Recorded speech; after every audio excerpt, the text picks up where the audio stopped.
فاعبد الله مخلصا له الدين،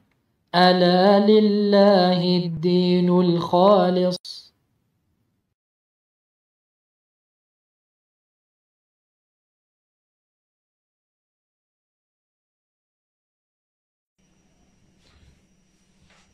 إن الحمد لله نحمده ونستعينه ونستغفره ونعوذ بالله من شرور أنفسنا وسيئات أعمالنا. من يهده الله فلا مضل له ومن يضلل فلا هادي له، وأشهد أن لا إله إلا الله وحده لا شريك له، وأشهد أن محمدا عبده ورسوله صلى الله عليه وعلى آله وصحبه وسلم. أما بعد، إخوتي في الله والأخوات، السلام عليكم ورحمة الله وبركاته. فما زلنا ندرس كتاب التمهيد لشرح كتاب التوحيد الذي هو حق الله على العبيد لمعالي الشيخ صالح ابن عبد العزيز آل الشيخ حفظه الله تعالى. وبحمد الله سبحانه وتعالى نشرع اليوم في شرح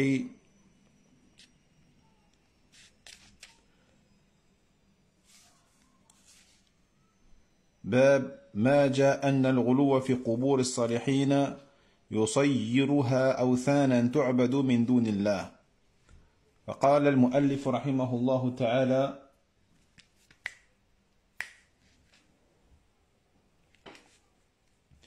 روى مالك في الموطأ أن رسول الله صلى الله عليه وسلم قال: اللهم لا تجعل قبري وثنا يعبد. اشتد غضب الله على قوم اتخذوا قبور أنبيائهم مساجد. ولابن جرير بسنده عن سفيان عن منصور عن مجاهد: أفرأيتم اللات والعزى؟ قال: كان يلت لهم السويق فمات فعكفوا على قبره. وكذا قال أبو الجوزاء عن ابن عباس رضي الله عنهما: كان يلت السويق للحاج. وعن ابن عباس رضي الله عنهما قال: لعن رسول الله صلى الله عليه وسلم زائرات القبور والمتخذين عليها المساجد والسرج. رواه أهل السنن. طيب، فقال هنا الشيخ صالح حفظه الله تعالى: باب ما جاء أن الغلو في قبور الصالحين يصيرها أوثانا تعبد من دون الله. الغلو في قبور الصالحين وسيلة من وسائل الشرك، بل قد يصل الغلو إلى أن يكون شركا بالله جل وعلا، وأن يصير ذلك القبر وثنا يعبد. فالغلو درجات، وقد تقدم في الأبواب قبله ذكر بعض صور هذا الغلو في القبور. وهنا بين أن الغلو يصل إلى أن يصير تلك القبور أوثانا تعبد من دون الله. وإذا قلنا إن الغلو هو مجاوزة الحد، إذن قلنا إن الغلو هو مجاوزة الحد، فمعناه هنا في هذا الباب هو مجاوزة الحد في الصفة التي ينبغي أن يكون عليها القبر، إذ صفتها في الشرع واحدة، ولم يأتي عن الشارع الدليل في تمييز قبور الصالحين عن غيرهم، بل الوارد وجوب أن تتساوى من حيث الصفة، فلا يفرق بين قبر صالح أو طالح. فالقبر إما أن يكون في ظاهره مسنما، وإما أن يكون مربعا، وهذه الصورة من حيث الظاهر واحدة. Donc on poursuit بإذن l'explication de Kitab al-Tawhid du noble Cheikh Saleh al-Sheikh Fidahullah Ta'ala, et nous débutons aujourd'hui un nouveau chapitre qui est celui de ce qui est parvenu concernant l'exagération à l'égard des tombes des personnes pieuses, exagération qui a fait de ces tombes-là des idoles adorées en dehors d'Allah Tabarak wa Ta'ala. Donc il dit le Cheikh fidahullah ta'ala, le chapitre de ce qui est parvenu concernant l'exagération à l'égard des tombes des pieux et qui a fait d'elles des idoles adorées en dehors d'Allah tabaraka wa ta'ala. Donc l'exagération, dit le cheikh, fidahullah ta'ala, à l'égard de ces tombes, les tombes de ces personnes pieuses, cette exagération-là est une voie, un chemin parmi les chemins de l'association à Allah tabaraka wa ta'ala. Et il se peut même que cette exagération-là atteigne le degré le plus grave qui est donc l'association à Allah tabaraka wa ta'ala. Donc c'est non seulement, ça peut être non seulement une voie, un chemin qui y mène, mais ça peut même carrément le devenir et être une association à notre Seigneur tabaraka wa ta'ala, et ainsi cette tombe deviendra à ce moment-là un wathan, une idole qui est adorée. Et donc il faut savoir que l'exagération, bien sûr, est de plusieurs degrés de gravité. Et on a vu dans les chapitres précédents certaines illustrations et certains exemples de cette exagération à l'égard des tombes ou des tombeaux. Et ici, l'auteur, rahimahullah ta'ala, nous a démontré que l'exagération pouvait faire de ces tombes-là, justement, des idoles, pouvait transformer ces tombes-là en idoles, c'est-à-dire en choses qui sont adorées, avec ou en dehors d'Allah, tabaraka wa ta'ala. Donc lorsque nous disons l'exagération, c'est l'outrepassement de la limite. Mujawazatul hadd. L'outrepassement de la limite. C'est ça l'exagération. C'est lorsque tu as outrepassé la limite que tu n'avais pas le droit de dépasser ou d'outrepasser. Donc le sens ici, dans ce chapitre-là,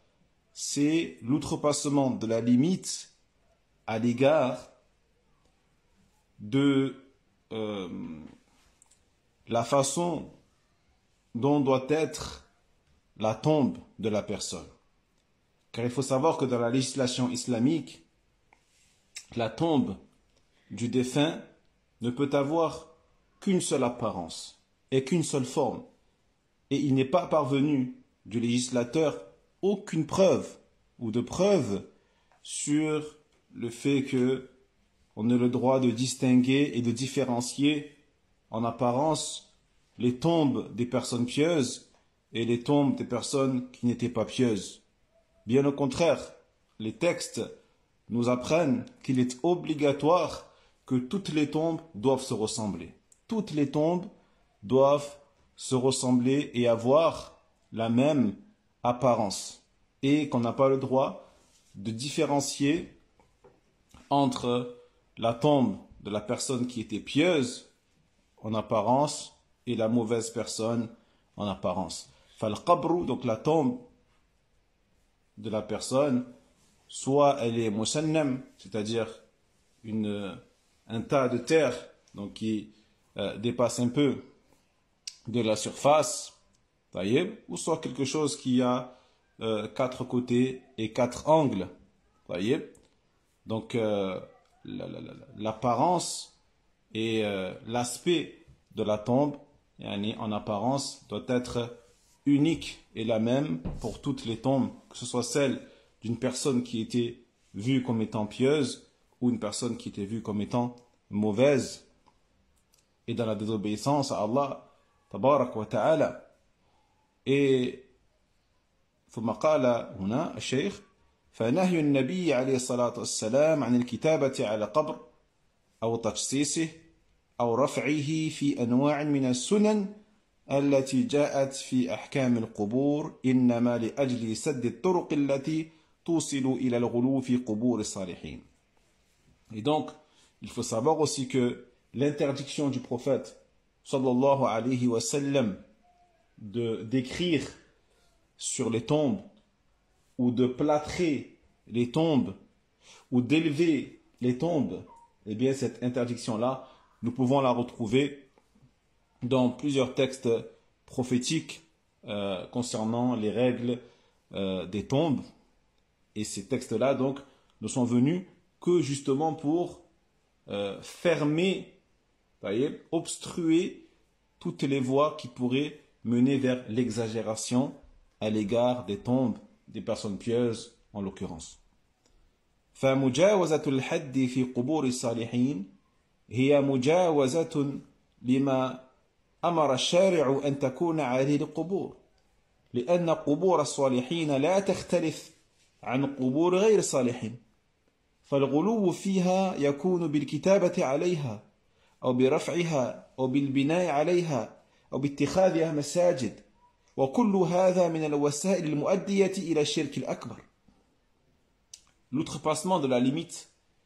à l'égard des tombes de ces pieux, c'est le fait de dépasser ce que le législateur Tabarak wa Ta'ala nous a ordonné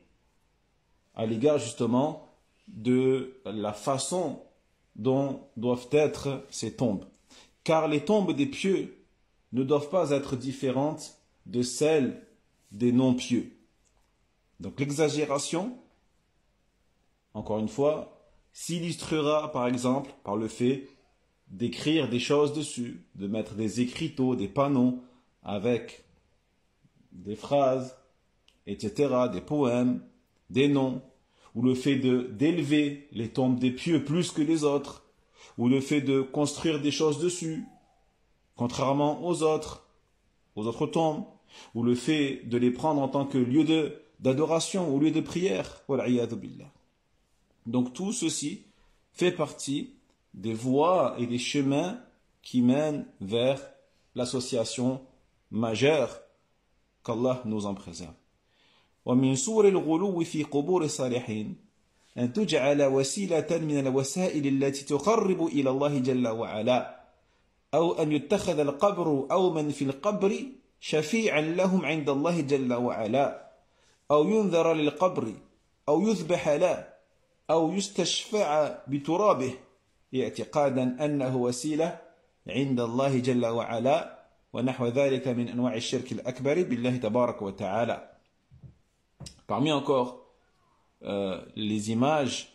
que peut avoir l'exagération à l'égard des tombes des pieux, le fait qu'elles soient prises comme étant un moyen de se rapprocher d'Allah tabaraka wa ta'ala,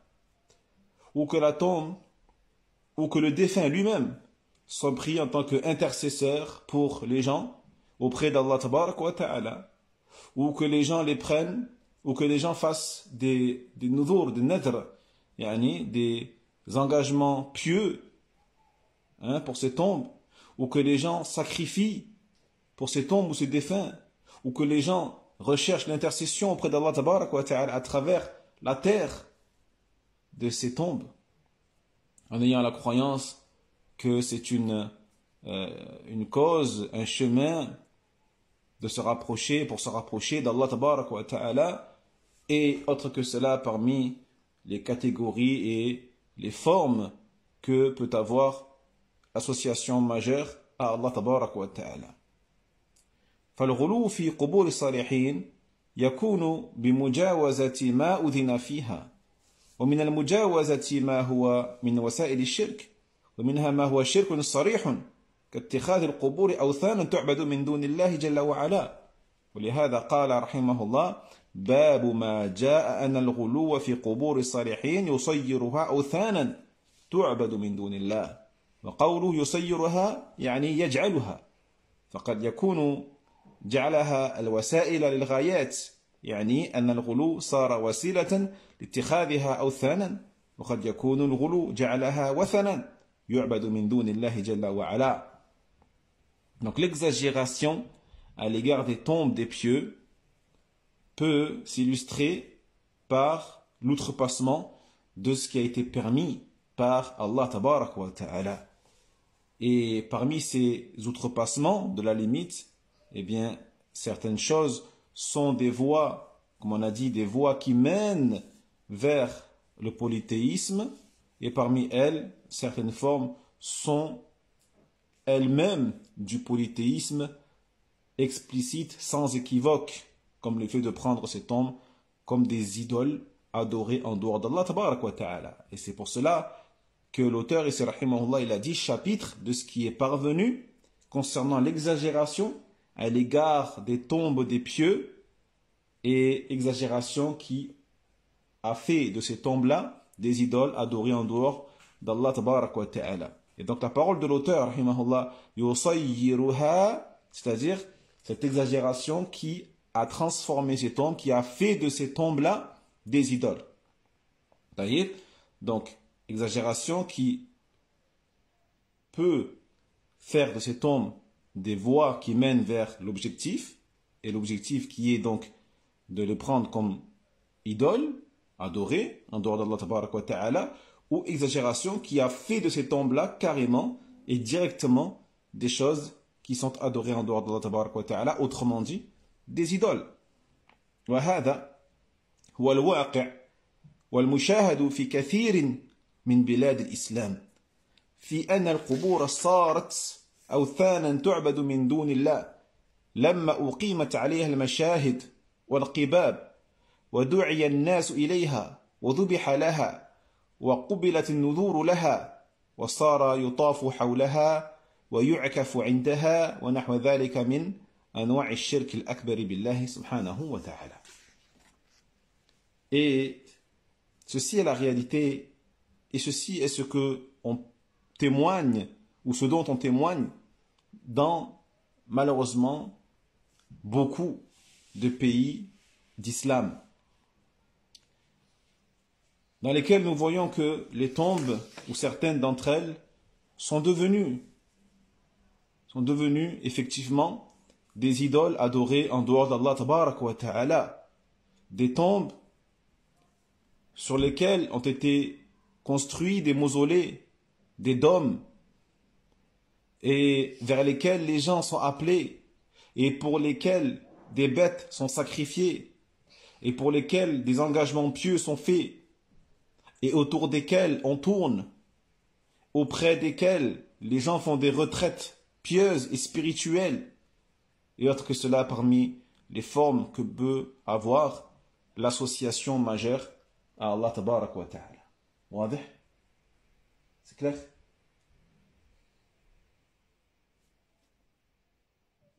طيب.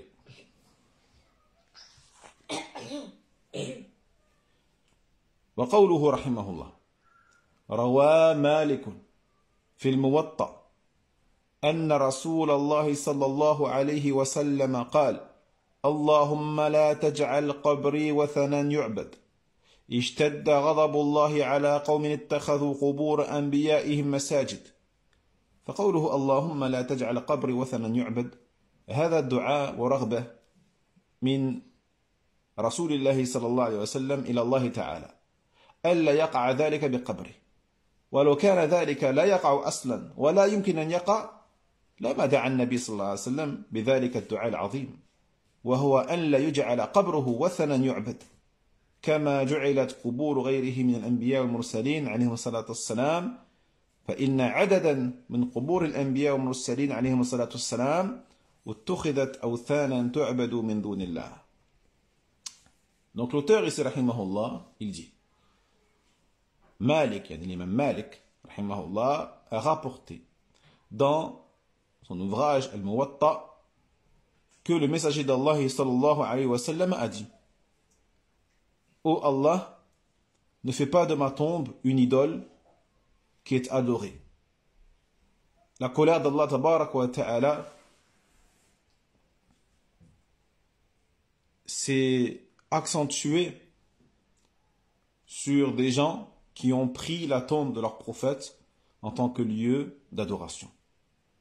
Donc la parole du prophète ici, alayhi salatu wassalam, ô Allah, ne fais pas de ma tombe une idole qui est adorée. Cette phrase, bien sûr, c'est une invocation. C'est un souhait de la part du prophète Muhammad sallallahu alayhi wa sallam, une demande à Allah tabaraka wa ta'ala pour que sa tombe ne devienne pas une chose qui est adorée en dehors d'Allah, ne devienne pas une idole. Il dit le cheikh, fidahullah ta'ala, et si cela, à la base, était quelque chose qui était impossible de se réaliser, eh bien le prophète n'aurait pas invoqué Allah, il n'aurait pas demandé cela à Allah tabaraka wa ta'ala par cette invocation grandiose, qui est que sa tombe ne devienne pas un jour une idole adorée en dehors d'Allah tabaraka wa ta'ala, comme l'ont été les tombes des autres prophètes ou de certains prophètes et de certains messagers, alayhimu salatu wassalam. Car il faut savoir que certaines tombes de certains prophètes et de certains messagers, alayhimu salatu wassalam, ont été effectivement prises comme des idoles qui sont adorées en dehors d'Allah tabaraka wa ta'ala. طيب وفي قوله اللهم لا تجعل قبري وثنا يعبد دليل على أن القبر يمكن أن يكون وثنا يعبد فالغاية أن يكون القبر وثنا يعبد وقول النبي صلى الله عليه وسلم اللهم لا تجعل قبري وثنا يعبد دعاء منه بأن لا تتحقق هذه الغاية التي من وسائلها ما جاء في قوله بعد ذلك اشتد غضب الله على قوم اتخذوا قبور أنبيائهم مساجد وهذا هو غلو الوسائل فاتخاذ قبور الأنبياء مساجد غلو من غلو الوسائل يصير تلك القبور أوثانا فالنبي صلى الله عليه وسلم جمع في هذا الحديث بين ذكر الوسيلة والتنفير منها وبيان اشتداد غضب الله على من فعلها وذكر نهاية ما تصل إليه تلك الوسيلة بأصحابها وهي أن تكون القبور أوثانا تعبد من دون الله جل وعلا فهذا الحديث صريح في أن القبر يمكن أن يكون وثنا والخرافيون يقولون إن القبور لا يمكن أن تكون أوثانا والأوثان هي أوثان الجاهلية وأصنام الجاهلية فقط. طيب. Puis la parole du prophète alayhi salatu wassalam, ô Allah, ne fais pas de ma tombe une idole adorée. Cette phrase, cette invocation du prophète sallallahu alayhi wa sallam est une preuve sur le fait que il se peut que la tombe, il se peut qu'elle devienne une idole et qui est adorée par les gens en dehors d'Allah tabarak wa ta'ala. Donc, et que l'objectif des gens soit de faire que cette tombe-là soit une idole qui est adorée. Et donc la parole du prophète, ô Allah, ne fais pas de ma tombe une idole adorée, est une invocation de sa part pour que justement cet objectif, ce but, ne soit pas réalisé. Et cet objectif-là, qui est possible, ou dont la réalisation est possible, à travers ce qu'a évoqué juste après le prophète, sallallahu alayhi wa sallam, lorsqu'il a dit, la colère d'Allah s'est intensifiée sur des gens qui ont pris les tombes de leurs prophètes comme des lieux de prière, comme des lieux d'adoration. Donc le fait de prendre ces tombes-là comme des lieux d'adoration, comme des lieux de prière, est une des causes qui mènent vers le fait de prendre ces tombes-là ou de faire de ces tombes-là, de manière sans équivoque, eh bien, des idoles qui sont adorées en dehors d'Allah tabaraka wa ta'ala. Donc on voit ici que cette façon de faire fait partie des exagérations au niveau des wasa'il, des moyens. L'exagération des moyens, des voies qui mènent vers le shirk, le polythéisme. Et le fait de prendre les tombes des prophètes comme des lieux d'adoration, eh bien, c'est, encore une fois, une exagération qui fait partie de l'exagération des wasa'il, des voies, des moyens, et qui fait de ces tombes-là des idoles. Le prophète, sallallahu alayhi wa sallam, ici, il a réuni dans ce hadith entre l'évocation de la cause, de la voie qui mène vers cela, et entre le fait de faire fuir les gens et de mettre en garde les gens contre cette façon de faire. Il a exposé également la grande colère d'Allah tabarak wa ta'ala à l'encontre de ceux qui feraient cela, et également la conséquence et les résultats et les résultats de cette action-là et des conséquences néfastes sur leurs auteurs, qui est que ces tombes-là deviennent des idoles qui sont adorées en dehors d'Allah Tabaraka wa Ta'ala. Donc ce hadith, il est clair, il est sans équivoque, il est explicite, et il nous apprend que la tombe,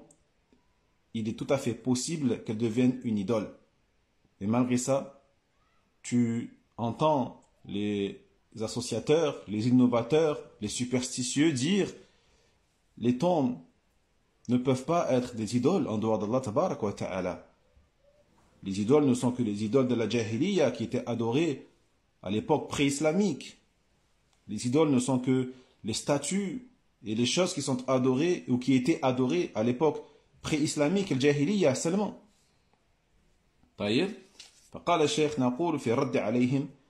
إن الجاهليين إذا كانوا قد تعلقوا بأصنام وبأحجار وبأشجار وبغير ذلك من الأشياء واعتقدوا فيها ووصل بهم ذلك الاعتقاد إلى حد الشرك الأكبر مع أن المسوغ العقلي والنفسي لعبادتها غير قوي ولا ظاهر فيها فإن اتخاذ قبور الصالحين والأنبياء والمرسلين عليهم الصلاة والسلام أوثانا أو أن يتوجه إلى أصحابها بالعبادة وارد من باب أولى لأن تعلق القلوب بالصالحين أولى من تعلقها بالأحجار وتعلقها بالأنبياء والمرسلين أولى من تعلقها بالجن أو بالأشجار أو بالأحجار أو نحو ذلك فوسائل الشرك بالقبور أظهر منها في الأصنام ونحوها وأوضح. Donc nous répondons à ces gens-là qui disent que aujourd'hui les tombes ne peuvent pas être des idoles, ça n'existe pas, il est impossible, et que les idoles ne sont que les statues, les choses qui étaient adorées, les arbres qui étaient adorés à l'époque anté-islamique seulement. Dit les cheikhs, nous leur répondons à cela que les gens à l'époque pré-islamique, lorsqu'ils étaient attachés à des idoles, à des pierres, des rochers, des arbres, et autres que cela parmi les choses, et pour lesquelles ils avaient des croyances, et que cette croyance-là les a amenés à commettre ces actes qui relevaient donc de l'association majeure, certes, mais malgré ça, les motifs psychologiques et mentaux qui peuvent mener à adorer ces choses-là, ces arbres, ces pierres, ces choses, en vérité ce ne sont pas des motifs qui sont très solides et très forts et évidents. Et à contrario, le fait de prendre les tombes des personnes pieuses et des prophètes et des messagers, alayhimu salatu wassalam, en tant qu'idole adorée en dehors d'Allah tabarak wa ta'ala, ou de se tourner vers eux, vers les habitants de ces tombes, en les adorant, eh bien cela, en vérité, a plus forte raison et est plus à même d'être fait que l'adoration des arbres, des pierres, des choses qui sont à la base inanimées. Car l'attachement des cœurs aux personnes pieuses, aux prophètes et aux messagers est quelque chose vers laquelle la psychologie et le mental de l'être humain tend le plus que pour les arbres, plus que pour les pierres. Le fait d'être attaché, ou le fait que le cœur soit attaché aux prophètes et aux messagers, à ces créatures nobles qui ont un degré immense auprès d'Allah tabaraka wa ta'ala, cela est plus logique et plus évident encore que le fait d'être attaché à un djinn ou à des arbres ou à des pierres et autre que cela. Par conséquent, il dit les cheikhs, les moyens ou les voies qui mènent vers l'association à travers les tombes et ces personnes pieuses telles que les prophètes et les messagers, alayhimu salatu wassalam, cela est encore plus évident et plus clair et encore moins illogique que le fait d'être attaché à des pierres, des arbres, hein, ou d'autres objets encore inanimés, et de les adorer en dehors d'Allah tabaraka wa ta'ala. طيب. والحمد لله نكتفي بهذا القدر إن شاء الله والعلم عند الله وآخر دعوانا أن الحمد لله رب العالمين والسلام عليكم ورحمة الله وبركاته. وينجي الله الذين اتقوا بمفازتهم لا يمسهم السوء ولا هم يحزنون.